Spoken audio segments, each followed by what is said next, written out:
So it's Dr. Nat, and I'm here with Rob, who is the CEO of Lithium. And Lithium happens to be one of my favorite companies. Lyle's Right. one of my favorite guys. He really understands social. He's great.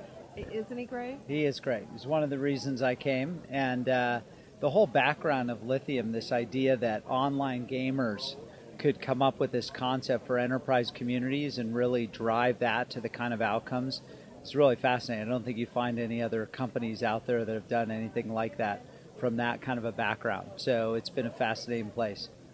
Well, so there's a lot of changes that have happened. One, they hired you, which was a really smart move, we think. Thank you. You're welcome.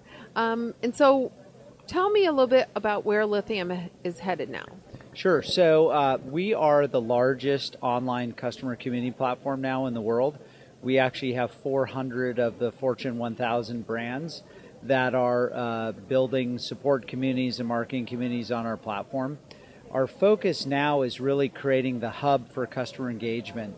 And that hub is a combination of connections into the public social web, Twitter, Facebook, others. So you saw our recent acquisition of Social Dynamics.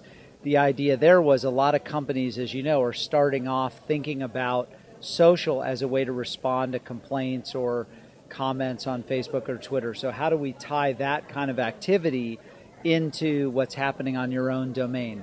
So somebody raises a question or a problem with your product, you want to not only respond to them, but you also want to be able to say, hey, if you have more questions, come visit my knowledge base on my community, come interact with my superfans or my experts.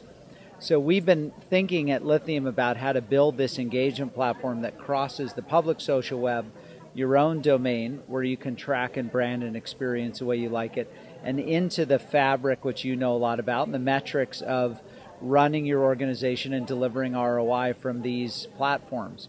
So I recently published an article in the Huffington Post last week that reminded people that social is not a channel. It's a way of interacting with customers that should infuse all your channels. And more, I'm seeing that people are really starting to adopt this, particularly the large brands we deal with. So one of the things that we look at is where is the return on investment? So if someone's not starting at looking at monitoring and listening to their brand, which is the number one thing, which is really a culture shift for most brands, right? Then looking at what are your business goals and metrics and how are you going to measure this? Because you can't get to ROI if you don't have goals. That's right. And it's interesting, you know, we've run a number of studies on this, but we have this saying inside of Lithium, which is we try not to do business with companies where the person in charge of their strategy is the director of social media. The reason Which is usually a 22-year-old kid. Yes. No offense, I love you guys, Yes. but it's really important, and I teach a lot of undergrads, and it's really important, and this is what they love about my classes is how to use social for business. That's right. And that's a different mindset. And that's right. And how do you infuse it into the core drivers of the business, which is how you market and create awareness of your products and how you support and care for your customers. If it's not infused into those two pillars, then it's not a real strategy. So some statistics that we've come up with around some of these studies we've done is that, you know, less than 1% of people ever return to a brand page after they've liked it. Less than 10%. Okay, so all those likes that you're calculating Yes. and counting, not so much. You've That's heard me right. say that before. We need new metrics, Rob. That's right. And what we often say at Lithium is stop counting and start engaging. Start actually figuring out how do you build an experience that your customers can use to increase their desire to spend more with you.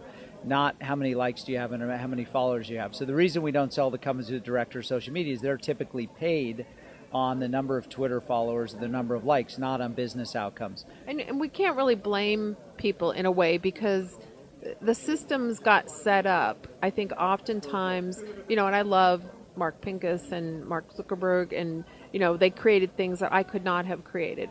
I think where people like us come into play is to look at having been in corporate America a long time and have been responsible for business outcomes. We're now taking a look at social and saying, how do I really integrate that into my customer experience? So if we look at the marketing funnel, we're looking at awareness, interest, consideration, purchase, sales, and customer service. But I think something that you guys do is really take that to full funnel marketing, which by that I mean advocacy and loyalty and referral, which then completely changes the dynamics through your marketing funnel. That's right. One of the things we're doing along those lines is we're now increasingly focusing with our customers on tying their programs on online communities across their networks to loyalty. So, for example, Sephora can tell you today that people who visit the Beauty Talk community, which is a Lithium run community, spend 2.5 times as much as people who go to the rest of their website. Superfans. Why do you think that is? I mean, I personally think that when I'm picking out lipstick or I'm picking out something, I want to ask somebody, what do you think? What's this product like? Right, and not only do you want to ask somebody, but there's another important stat, which is Nielsen came out with a study that said 90% of people trust what their peers tell them, and less than 15% trust what companies tell them. Well, because companies, sorry companies, but I mean, your whole brand equity has been based on creating a marketing and brand promise and spinning the heck out of it. And oftentimes, unfortunately, you don't deliver on the brand promise. And so as a result, we as consumers have become very skeptical. Right. So I really want to know, a girlfriend, someone who's like me, to say, you use this product, what was your experience? That's right. And you want to be able to share videos and, comment in the same way that you do on public social networks, but you want to have it be very specific to that brand conversation. So increasingly, we are telling our customers and our prospects, don't think of social media as a way to outsource your responsibility to create a good customer experience. You can't do that. You can't outsource it. You have to own that end-to-end experience. Public social networks are a part of that. So we build technologies that are optimized for Twitter and Facebook and other channels of communication and sharing. But ultimately, to build the kind of experience that engages deeply a customer to want to spend 2.5 times or 10 times as much, to want to repeat their purchases, to want to come back, to want to advocate on your behalf and list others to spread the word of the product, you have to take that responsibility as seriously as you would any other business responsibility in the customer experience side. So that's the focus we've been putting on our technology and our customer relationships. And I think, again, to tie back to your original thing about Lyle and the online gaming roots of the company, gamers have always thought about the community as a place where you want to hang out and continue to come back. It's your neighborhood. So it is. It's your neighborhood, and it's your place where you share your interests freely today with others, and you expect the same back from them. And people play different roles in these communities. Not everybody's a super fan. Some people curate, some people publish content, some people organize, some people moderate. Lyle was the first one who taught me 1-9-90, and I know the statistics have changed since then, but the 1%-ish that are the people who post, and then the 9% who respond, and then most of your customers are really the people that are in that 90% who are lurkers, who are reading. So if you don't have that genuine people like me content creation, right, versus the brand creating that, then you don't have anything for the 90%, which is most of your customers to interact with or read. So that's exactly right. And we are increasingly focused on not only how do we make the experience better for the 1% posters, but how do we get the 90% to realize the unique role that a branded community plays vis-a-vis the kind of rest of the public social web. So by getting very specific about that, by building integrations to all the places they want to visit across their own domain, their mobile apps, the other experiences outside of that, and continuing to build rich applications on top of our platform, we think we can really change the economics of what true social can do for a business. So who do you sell to? Are you selling to customer service directors? Are you selling to CMOs? Who's your target market, and who likes the product? Well, we have marketing use cases where we sell to CMOs. We have heads of support and care that we sell them. Increasingly, we're selling at the CEO level. Okay, I love it. The fish stinks most to the head, and I want to interview some of the CEOs that you bought from, because most of them that I talk to do not get social, and I think this is just a really, really big mistake. Well, there are a couple that really do get it. Some whom I don't know if I have permission to name yet, but one who I know, Tony Bates, the CEO of Skype, now part of Microsoft, he really gets how Lithium and Community is going to be infused into the Skype experience, and how as they scale Skype services, Community will really be the way in which people will solve their problems. And so that's one CEO who really gets it. Meg Whitman at HP really gets it. HP saves tens of millions of dollars a year 20% of their consumer traffic goes through their Lithium support communities. Several others where we're consistently dealing at the CEO level because they see the transformative potential of a platform like Lithium.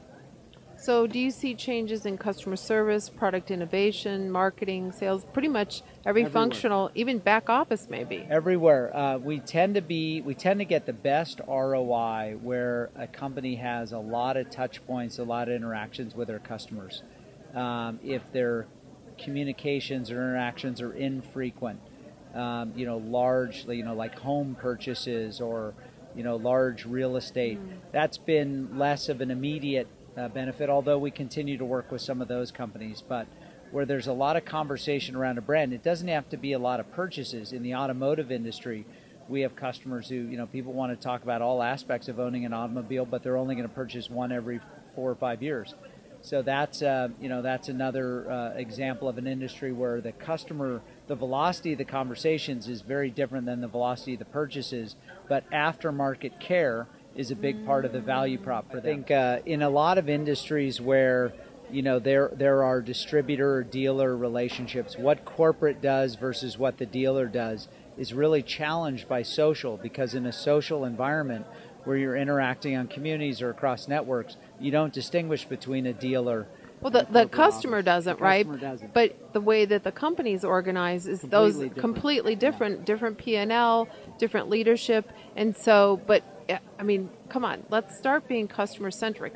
Those of us in CRM have been saying this for 25 years. So now we finally have the opportunity to get serious about customer centric and centricity, and that's truly where the ROI is.